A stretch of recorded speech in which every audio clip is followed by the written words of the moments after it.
Well, good morning, good afternoon, or good evening, depending on what part of the world you're coming in from. It's John Terry, the Black Belt Leader, and I want to say thank you for joining me for today's Black Belt Leadership Workshop, Building a High Performance Culture. I hope you'll take a few minutes to silence your cell phone, close your email, and get rid of all the distractions around you so you can pay very close attention to what we're going to be sharing in today's training. Now, this message is being recorded, so please make sure your cameras are off and your microphones are on mute so we can minimize the distractions. And in the event you have to leave early, we will be sharing this with everyone who registered for the event. Are you ready? Fantastic. Let's get started. You know, when we think about company culture is a synthesis of values, of vision, mission, and purpose. All of these sit at the center of any successful business or organization. It's that cohesive atmosphere that permeates a company and all of the team members that directly impacts and shapes the way people work within that organization. Now, culture is not something that can be fabricated when it's lacking, and no amount of company perks, no cool furniture, or no really hip employees can create culture. Culture is much more than that. It's one of the most important things to get right in order to create a high-performance, highly successful, results-oriented company.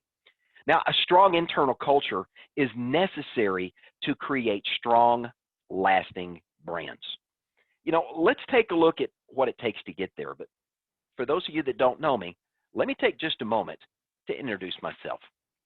My name is John Terry. I'm a two-time Martial Arts Hall of Fame inductee, a best-selling author. I'm an international speaker, coach, and trainer. I'm the founder of Black Belt Leadership. I'm a behavior intelligence coach, and I love what I do. What do? I help people learn to discover, develop, and deploy the Black Belt leader within. I teach people how to master their lives, both personally and professionally, and give you an opportunity to live a life of Black Belt excellence. So this is who I am, and I want to thank you for being here as we delve into understanding what it takes to build a high-performance culture in your organization. And really, when we think about that, it starts with what you stand for. What your company is and what it stands for is as important to your business as the products or the services that you sell. So identifying what it is that you stand for is really a core essential to how you live and how you perform as an organization. In short, it's your company values. And it's really getting to the heart of those values in your business that means everything to your business. Now, your culture incorporates your values, what I love to call those non-negotiables in life. Those things you're willing to die for, that you say, I am not going to compromise in this area. You know, it's first important to identify what you stand for as an individual, as a leader, as a business owner, and as an entrepreneur. Now, why is that important? Because people do what people see. And if you are leading any type of team, any type of organization, any type of company, the people that you are leading are going to follow your lead. So taking the time to identify what you stand for as an individual, what you stand for as a business owner, as a team leader, understanding and making clear what your non-negotiables are, reminds those that are following you of what your values are. And oftentimes you will see those that you're leading embrace and support and begin to also live out your values. That's step one to really building a high performance culture in your business. So when you think about it, it's really important that you clearly define your values along with your purpose, what it is you want to accomplish, what it is you want your organization to accomplish. And once you identify those, it's very, very essential that you continually and clearly articulate your vision and your purpose to the team. Now, the goal in all of this is pretty straightforward. It's to get the people that you're leading to understand the culture that you're trying to develop within your organization, to get them to embrace it, and more importantly, to get them to live it out in their interactions with themselves and with the public, so that what you say you're for and what the public sees you're for are congruent. Now, this is very, very important because people are seeing your reflection in your business. Your culture and the culture of your organization is going to be reflected in and through the people that are a part of your organization. Think about this. Businesses don't do anything. The people in the business do the work that makes the business successful or not so successful. The people that you are leading and the people that work within your company are either reflecting the culture that you're living out and modeling before them, or they're modeling their own culture, their own vision, and their own purpose for your organization, which may be at odds with what you're wanting to accomplish and the vision of how you want to be seen in the marketplace. That's important to remember in the business world. Things move fast. And things are often moving so fast, especially today, that people, especially leaders, never really stop to reflect on what their business is becoming. You know, you think back to when you were small at the beginning of building your business, how much easier it was when things were small to have those personal interactions and to live out your value with your employees. But as you've continued to grow, all of a sudden processes get in the way. And it's very easy to lose sight of the values and the purpose for which your company, your organization was created. You know, the other thing I find that's interesting is that many leaders today have this mindset that stopping to remind their employees of vision and purpose somehow breaks the workflow and it impacts performance. That's far from the truth, because as you have an opportunity to take those occasional pauses and be continually living out and reminding those that you are leading the vision of your organization, the purpose of your organization, who you are serving and why, it constantly reiterates the goals that you're trying to accomplish. It reinstills in your employees, in your staff, in your volunteers, wherever you find yourself as an organization, reminding the people of who you are and what you want to accomplish and the difference that you want to make. It's always important to remember that many businesses get caught in this continuous loop of doing the same thing they've always done and wondering why they're not getting a different outcome. Albert Einstein described that as the very definition of insanity. But because you don't take time to pause and continually go back and revisit your vision and your purpose, vision and purpose can oftentimes get offline and can get out of course. A 1-degree separation in an airplane from the true direction on a compass can take you miles from the direction that you wanted to go. And the same is true with your vision and your purpose. If you're not continually living that out and continually reminding the team daily, weekly, monthly, yearly of who you are, what you stand for, and what your purpose is, here's what happens. You end up making the same mistakes over and over again, working blind to the change and the evolution that may be taking place as people's own values and purpose take over those when the vision and purpose of the business begins to fade from the current mindset of those that are involved. And before you know it, your business that you started to make a difference in a unique and specific area has morphed into something that you never intended it to be. Your organization and culture must be modeled by you, and it must be modeled by your team, or your business becomes something other than what you intended. Now, a company shift from performance to purpose can make all of the difference in how your people are hired, how your people work individually and corporately as a group, and how the company performs. This is a significant difference between mediocre, lackluster organizations and high-performance companies that get things done and scale at a very high level. They have transitioned away from a focus on performance to a focus on purpose in everything that they do. Purpose permeates every aspect of their business model. And as people buy into purpose, they serve your end user customer with purpose, which is something unique in the business world today. And when you serve your customer with purpose, you're serving at a high performance level. Your customers value that. They desire that, and they keep coming back. But in addition to that, they become an unpaid sales staff for you, telling other people about the unique value adds of working with a company whose purpose is forefront in everything they do. So it's important that you look not just at what your company does and what it doesn't do, but also to look at what it is there for. What is your company there for as a purpose, as a vision, as an objective, and as a goal to make a difference? Now, it's important to remember you can have a culture either by design or by default. One of the two is going to happen in your business.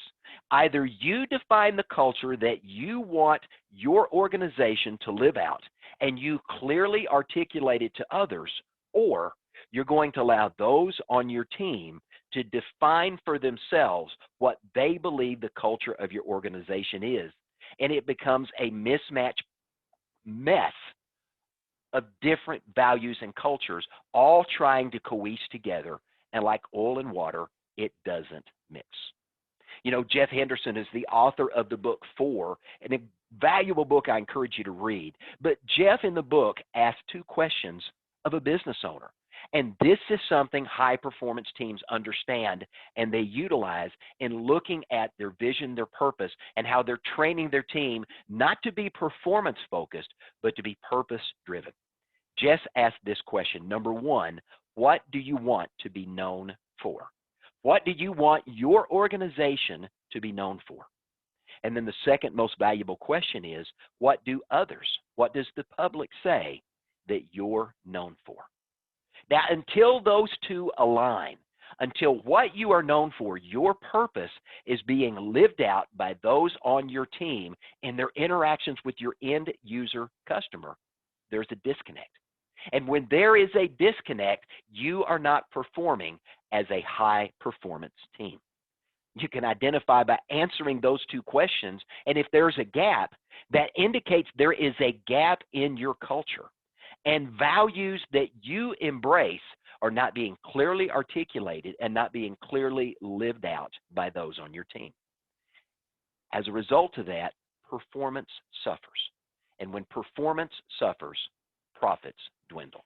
And nobody wants to see that. Now, at the heart of the matter is one thing, and that's finding your company's why. Simon Sinek talks about that in his book, Start with Why.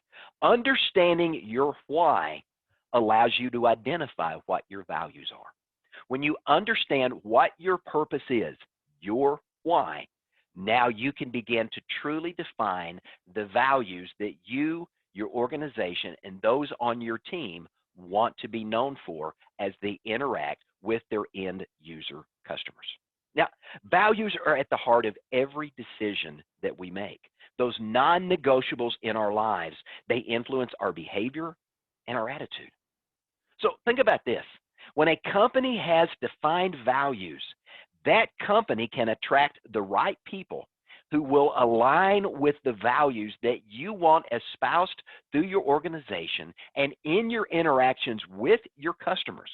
And it allows you to identify the people who are positive, who are committed, and who are going to be energized by the work that you are doing, the purpose that you are trying to live out, because they want to be part of an organization that matters.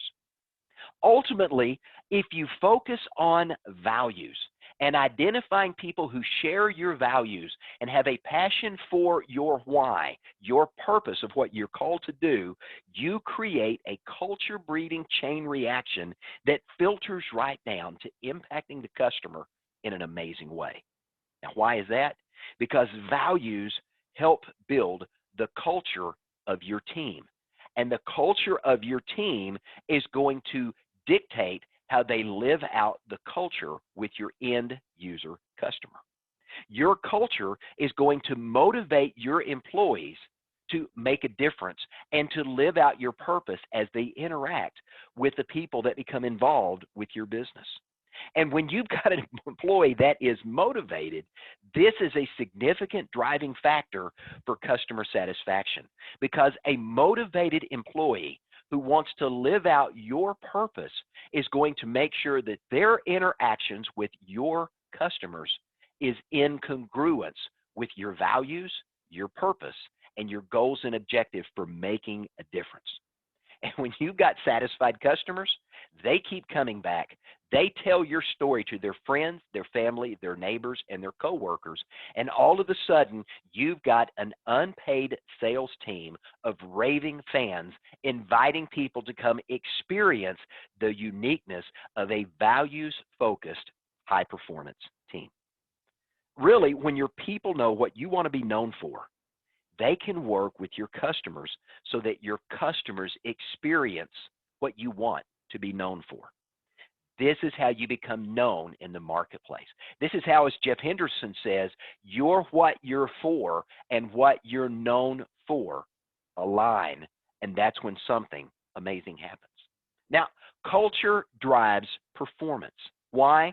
The culture of a company, as we've already said, is a reflection of its values. It's your culture in a high-performance organization that's responsible for bringing out the best in every single member of the team.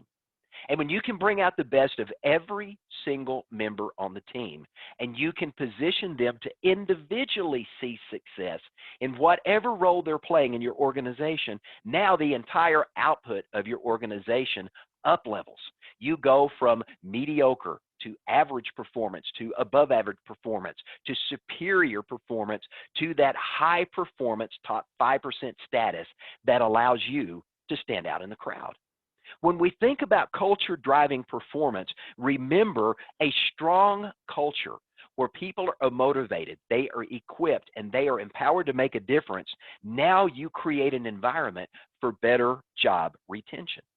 Because if your employees have a sense of belonging, they feel like they are part of an organization where they are valued, and together each and every person's mutual talents are driving the purpose of the organization, they're more apt to want to stay because they believe in what this business is trying to do. Now, culture is also checks and balances.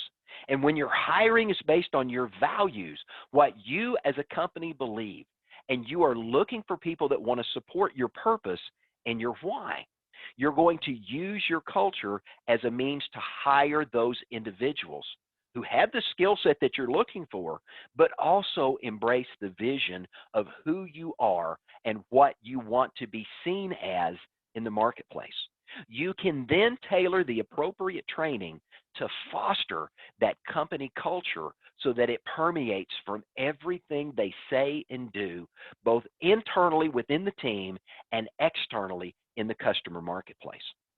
Now, a strong culture is also created by the energy and the motivation of having those team members who feel valued, who feel like they are making an individual and a corporate contribution to the greater good. That they're not just delivering a great product or a great service, they are making a difference, and a positive difference in the lives of the customers that they engage with. When your employees want to make a difference, just like you want to make a difference, they are going to make a positive impact with your customer by making a difference in their lives.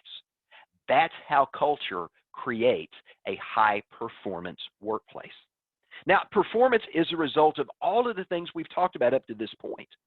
And if you employ people and empower people in your organization who are excited about what you do, who believe in what you do, and recognize who they are actually serving as an end user customer, guess what? Everyone on the team is going to experience higher performance rates, both individually and corporately, because everybody on the team is working for one purpose, one goal, and one objective: to serve the customer, to add value to them, and ultimately to create a positive difference as a result of them engaging with you. So the question is, John, how do you create that culture in an organization? Well, one challenge when looking at how you create a high-performance company culture is really thinking about the ingrained behaviors and processes that you've already brought into the organization that may need to be tweaked or changed or done away with altogether. We are all creatures of habit, and we love the status quo. Carly Fiorina, who authored the book, and I just slipped the name of the book from my mind, Carly Fiorina made an amazing statement. She made a statement that said, the status quo has great power, but leaders challenge the status quo to change things for the better. The name of Carly's book, Find Your Way. I knew it'd come to me. Find Your Way. Carly says in that book, the status quo has great power, but leaders challenge the status quo to change things for the better. Now, since we're all creatures of habit and we all love the status quo, we all won't change as long as we don't have to change. But sometimes we have to stop and make change in our organization even when we don't want to, getting rid of the things that have worked okay, but maybe could work better.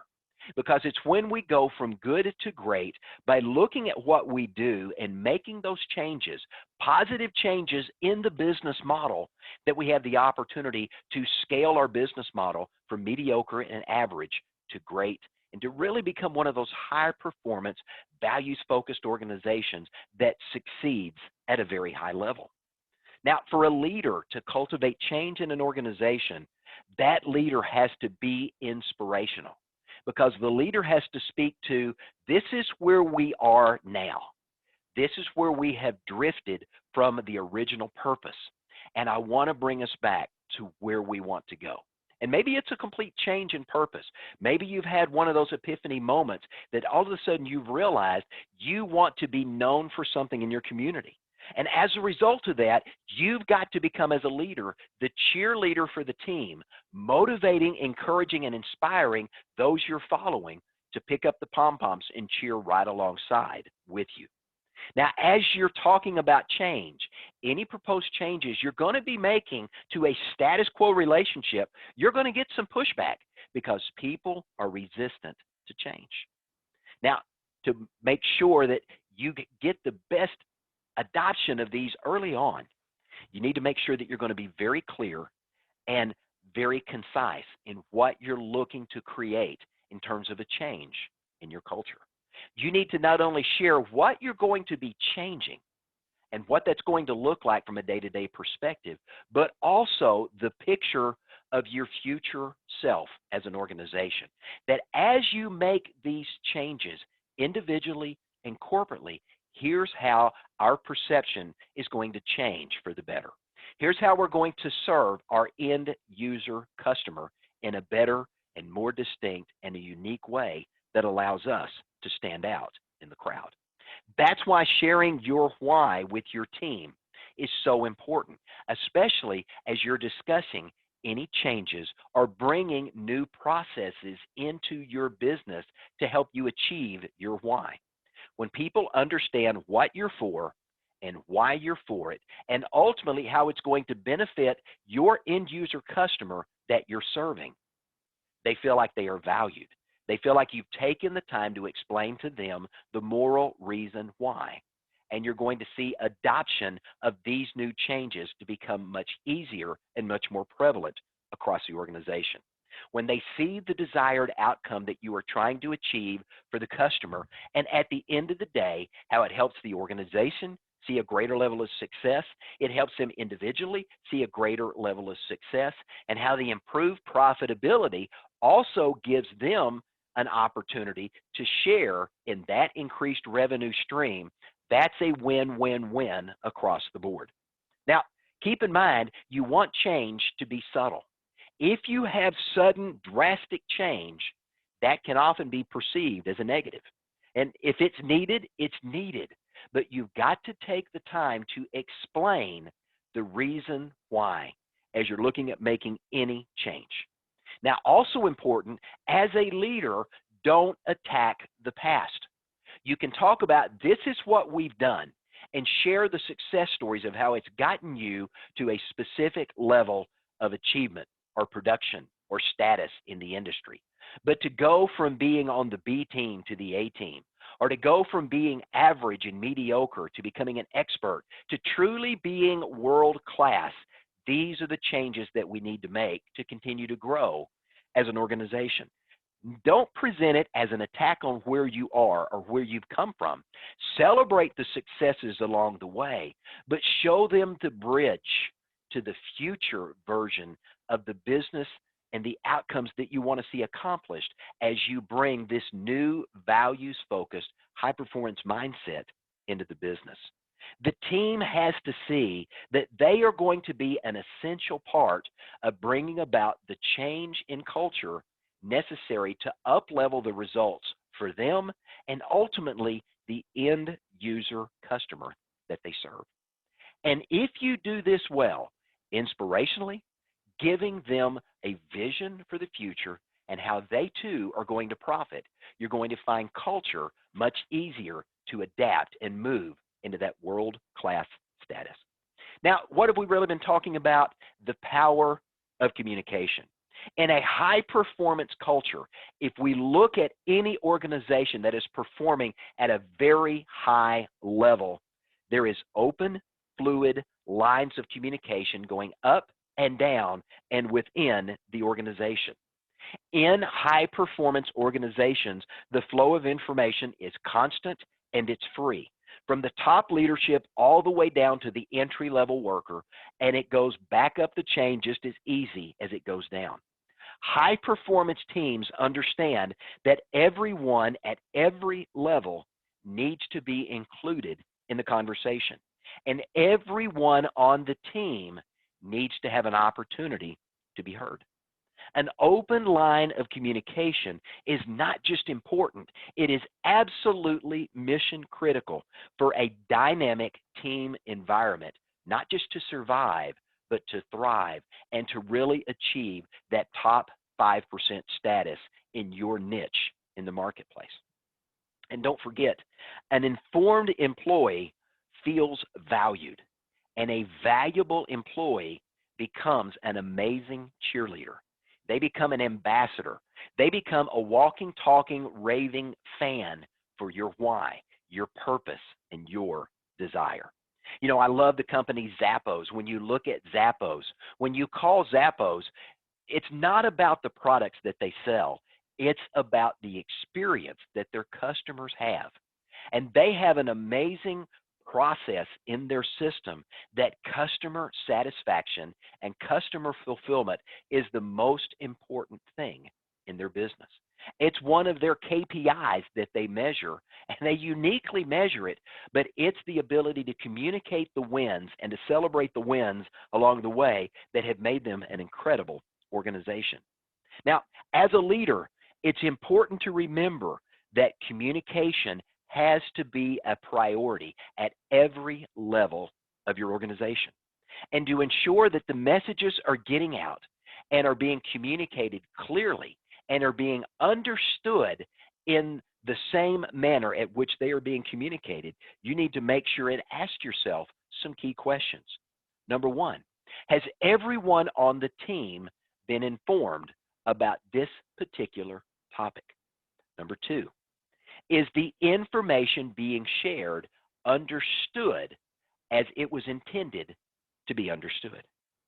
And then number three, has the information been received and acted upon so that we've built a stronger team and we've improved what we are doing for the better for the end user customer that we serve? That is the power of effective communication in growing an organization. Now, it's also important to remember that an informed employee, someone who feels like that they are an integral part of the sharing of the communication flow up and down, they are more likely to be engaged with the process.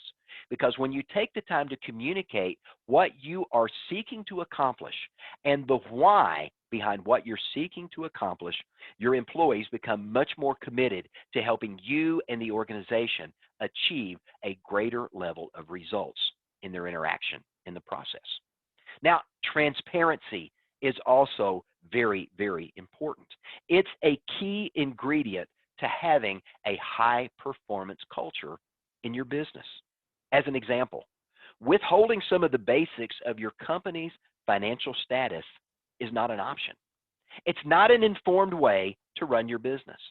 Providing transparency as to how the company is performing builds trust with the team, but at the same time, it keeps them informed and connected so that they can see that the work they are doing relates to the big picture.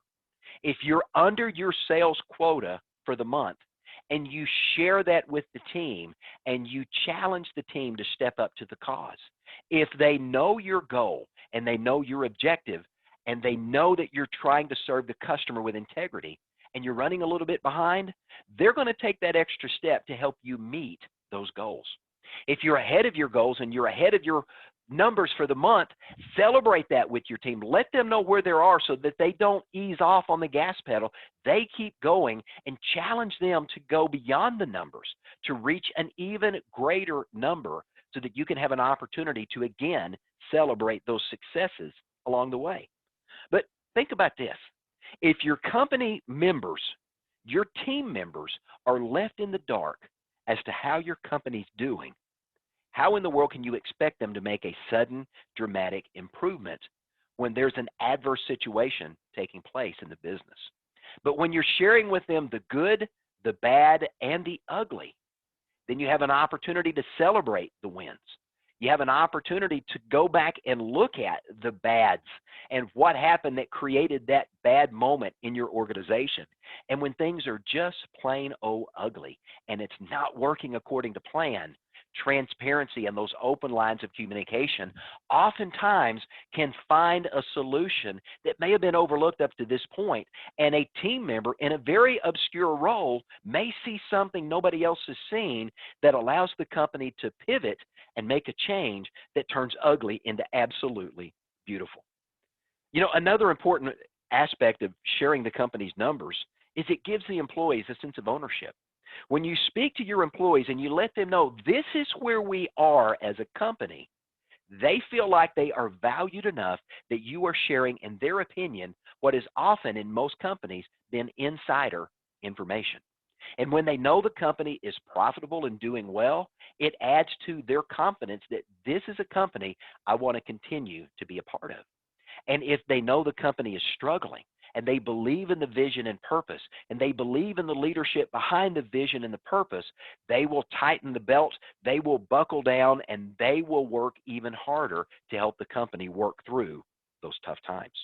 That's just so important in your business of creating and building that high performance culture. So one of the goals that we recommend in organizations is to create transparency as a means to continually build rapport among leadership and those that they're leading on the team. Having regular meetings, whether they're monthly or quarterly, to share some basic high-level aspects of how you're doing as a company, what your goals and objectives are for each quarter, and where you stand in that process allows the team members to, again, feel like that they are an integral and valuable member of the team, and they appreciate the fact that you're taking time to do that. Now, here is a significant key to building a high-performance culture in your organization, and that's nurturing the individuals on the team and playing to their strengths. We've talked up to this point about engaging team members and letting them know that they are valued. Now, when you do that, the majority of people not only enjoy being on the team, they want to stay on the team and they want to be invested in the company's future. But if we think of the future as the big picture of where the company is going and wants to go, how do you get the team members to stay engaged so that they have an opportunity to grow and to go beyond what they're currently capable of doing? The goal here is to move beyond a performance mindset, just looking at numbers and looking at how they're performing today, but helping each employee see the critical role that they play in your organization. Each individual on the team has a unique role that is crucial to your organization's success or failure. And each organization is only as strong as the weakest link of the weakest team member on the team. High performance organizations understand their most important asset is their employees, and they invest regularly in the personal growth and development of their employees because they know that as they invest in their individual team members' personal growth and development, they create a better version of each and every member of the team. And as each team member becomes a better version of himself or herself, all of a sudden their ability to perform at a higher level is revealed to them. And they step into that new role and they begin to perform at a higher level. And when every member on the team is continually invested in and grown both personally and professionally, as a result of that, you have an opportunity to scale your business in a way up to this point you may have never scaled your organization. High performance organizations realize that they are in the business of developing people because they understand that the business itself does nothing. It's the people within the business that drives the success of the organization. So making your employees intentional about growth comes from the leadership investing in the personal growth of their team members. If you haven't conducted a human behavior intelligence assessment of the team, that's mission critical number one, because you need to be able to identify the strengths of your team members, how they communicate, and their compatibility with other team members so you can get every member of the team playing the right position on the team. Just like an NFL team or an NBA team, any sports team has individuals that play in their unique strength. A linebacker has a unique set of strengths. A quarterback has a unique set of strengths. A wide receiver has a separate set of strengths. A center or a forward or a guard in the NBA all have a different set of strengths, but they have learned how to complement each other because someone has taken the time to identify their strengths, their communication style, and how they have an opportunity to work together as a team. Now, as a leader, you need to understand who is on your team. And I don't just mean by names, I mean by their strengths, by their communication style, and their compatibility in working with others. When you understand this, you can put the people on your team in a position that plays to their strength. And when you get the right people in the right position on your team and you come out of the huddle and you line up over that football to take the snap and to move the ball down the field, everybody executes at a world-class level because you've got them in a position that they are truly world-class. And you've got the coaches in place with the training and the personal and professional development resources to grow them so that they are truly performing at that high-performance world-class level that you desire. Now, think about this.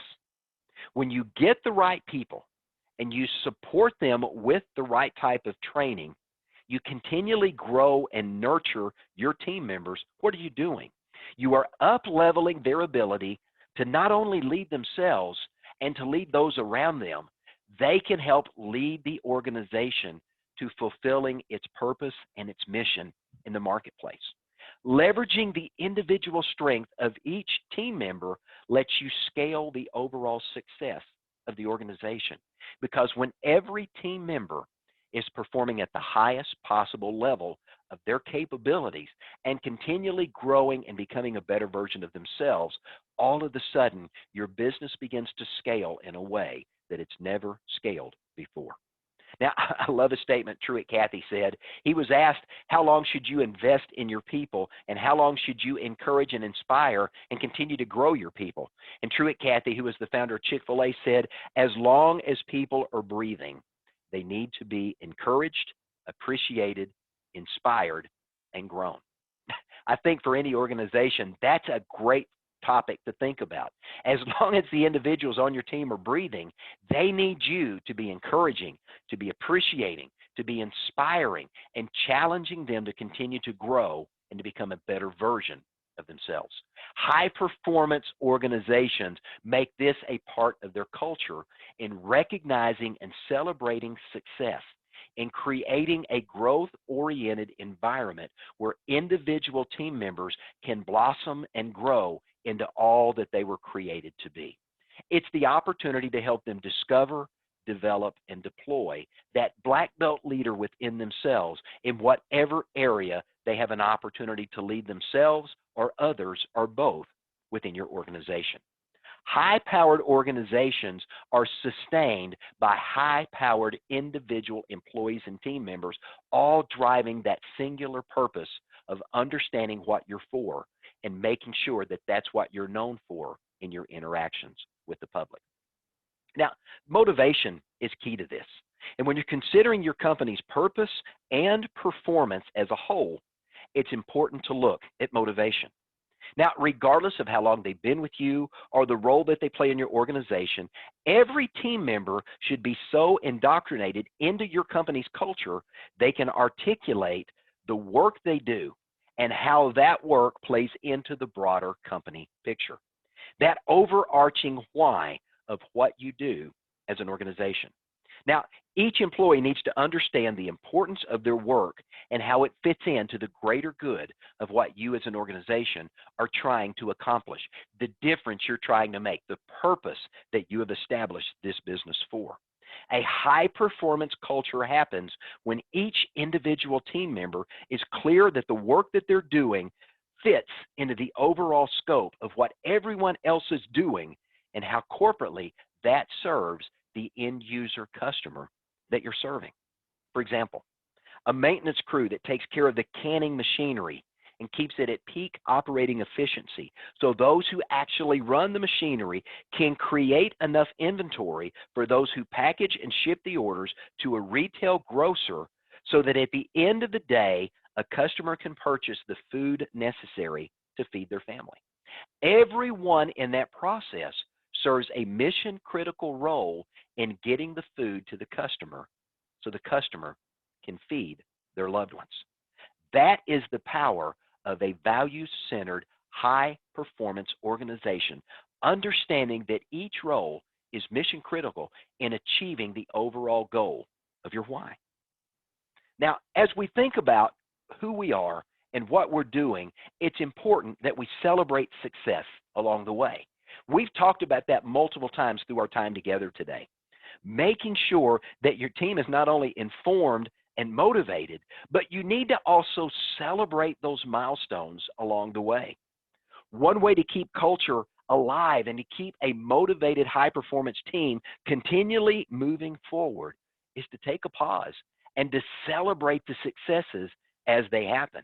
If a team member accomplishes something new for the first time, celebrate that success. If a team within the organization breaks a record, achieves a record, or comes up with something new and innovative, celebrate those successes.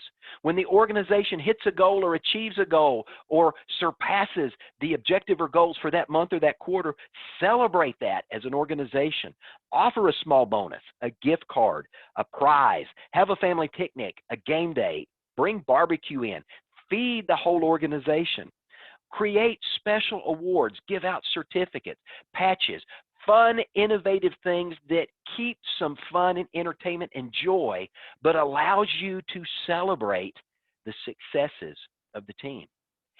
Success that is reinforced and rewarded continues to be replicated in business. You know, think back to the time that you were a child. If you did something that your parents appreciated, they rewarded you for that because they wanted that behavior to continue. As a leader in an organization, we're just big kids working on your team. Reward our success as employees, and we'll continue to drive success so that we can be recognized and celebrated.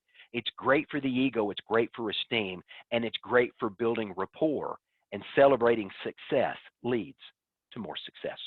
Now, employee engagement is something that's very, very critical to what you do as an organization, because team members who are engaged put energy and excitement into the work that they create. And if you want to build a strong company culture and either maintain or hire a team who is for you, who is for your company and for your customer, to borrow a phrase from Jeff Henderson's book, you've got to engage and stay engaged with your employees. Now, culture is a collective concept, and it's produced by small groups of people sharing ideas and concepts and be constantly reminded of the value and culture in which they live. What brings the company together and how it performs is really the heart of the culture of the organization. It's not just the leader saying, do this. When companies are engaged and they are engaging with their employees and everybody buys in to the purpose and the value that this company wants to bring to the marketplace, amazing things happen. Now, again, remember, businesses don't produce anything, people do. And high performance organizations understand this, and they are continually engaging and investing in their people to continue high payment results. Now, your payment structure is important, and choosing how you compensate your team in a very transparent way is important in a high performance culture. Now, you don't have to be open with your compensation sharing so that everybody knows what everybody else is making. That may not be the appropriate model for your business, but giving each employee a clear idea of what your structure looks like and how their contribution plays into the overall success of the organization and how their future compensation is tied to that success is mission critical to building a high performance team. That's why incentive-based compensation can be a very valuable tool in creating a high performance culture. Because as people understand, as the company does better, they as individuals share in that success. They stay motivated and they perform at a higher level because they know that their future raises are tied to the overall success of the organization. Now, it's also important that you find the right personality fit. And as you think about your company, your values, and your purpose, it's also important to make sure that when you're hiring someone, you're hiring the right person for the right job that has the right skill set, that believes in what you do, but is also going to be compatible with those on your team. Personality profiling systems, or what I like to call human behavior intelligence assessments, are an amazing way to be able to understand at a higher level the people on your team and the people that you're going to hire. So whether you're testing your current employees, which I highly recommend, so that you can make sure that you've got them in the right position on the team, or you're looking to hire a new employee to fill a specific description, knowing whether or not their mind communicates and thinks in such a way that they are a right fit and that they have the skill set for that job is something that's very, very important to getting the right team member on the right position on the team. One of the tools that we use here at Black Belt Leadership is a program called Real Life Management. Now, Real Life Management is a behavioral assessment tool. It's what I believe one of the more accurate assessment tests that assesses human behavior in the marketplace today. Now, why would I want to use a tool like Real Life Management or some of the others I'll share in just a minute? Think about this. If in 3 minutes or less, you can assess an employee or a prospective employee's perception and judgment, as well as how they're going to react under stress or distress, and whether or not their communication style and the lens through which they view the world is going to be consistent and compatible with your values and your goals and objectives as an organization, and whether or not they're going to be able to work with the others on your team, would that be a valuable consideration that you need to know as you're thinking about hiring a team member or maybe repositioning people in the organization to work in different areas of your business? That's one of the tools that Real Life Management can allow you to do, is understanding at a deeper level who the people are on the team and those you may be considering as a hire for your organization. So using a tool like Real Life Management can help you make informed decisions about who you're going to hire, how you're going to build your teams within your organization, or how you may want to assign roles or consider internal promotions within an organization. Now, there are other tools that are out there that you could use as well. At Black Belt Leadership, we're also certified in the DISC Personality Profile System. Again, another unique tool like Real Life Management that we can use to understand whether or not people are task-oriented or they're people-oriented, whether they're much more outgoing or much more reserved. whether they have a dominant personality or they're one that can influence others, whether they're one of those steady, predictable people that you can count on for specific roles, or whether they're going to be someone that's very compliant. All of that plays in to understanding who individuals are.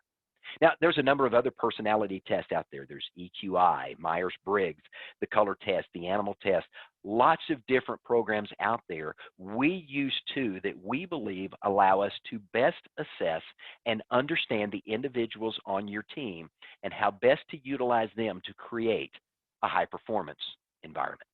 Now, as we move towards wrapping up, I want to mention just real quickly, it's important as a high-performance team that not only do you celebrate your successes, you embrace your failures. Darren Hardy, the founder of Success Magazine, says the most successful businesses fail early, fail often, and they fail forward. You know, I laugh when I think about Thomas Edison when he was asked about inventing the light bulb and all the failures that he experienced along the way to creating an incandescent lamp that's really become a mainstay of society well over 100 years later. And Thomas Edison jokingly said, during his travail in creating the incandescent lamp, he discovered over 1,000 ways not to invent the light bulb. Now, every business has experienced a product, an employee, or a service failure. We've all had those. It comes with the territory, but taking the time to learn from our failures allows us to grow. And one of the best ways we can cultivate our high-performance culture is to openly address our failures, admit them, and to seek feedback from the organization of the lessons learned and how we can improve. You know, leadership guru John Maxwell says the best teacher is not experience, but it is evaluated experience. When we look at those failures, or as John says, sometimes you win and sometimes you learn. When you embrace failure as a learning experience, you have an opportunity to grow in a unique way. Failure can lead to more failure unless you're willing to learn what caused the failure in the first place. And how many organizations see a failure and without learning the lessons, they just continue to move forward and they find themselves driving in a circle, going through the same pothole over and over again, rather than taking a left turn or a right turn and going down a different road. And that leads to asking for feedback. One of the most important things that we see in high-performance teams is being able to seek feedback from every member of the team. Asking each and every employee, team member, volunteer, whatever they may be, to give you their feedback, especially in times of failure, is a very constructive way to reflect, to grow, and to succeed as an organization. Now, it's important to remember that those who are closest to the problem are usually in the best position to give you a solution to solve it. But oftentimes we see organizations, especially mediocre, average organizations, that want to micromanage every decision. And they don't give team members the autonomy and the ability to make some decisions that are closer to where the rubber meets the road, if you want to think of the old saying. Because the team members that are closest to where failures occur oftentimes see, well, if we would have done this, that would not have happened, and we would not experience this failure, where a leader 2 or 3 levels removed doesn't have that knowledge and expertise. That's why the value of open communication, both up and down, can create these high-performance environments that from some obscure person in the organization may have a brilliant idea that allows you to scale your organization. So how do you seek feedback? You can do that at annual reviews. You can do that at quarterly meetings, at regular team meetings, or in the moment.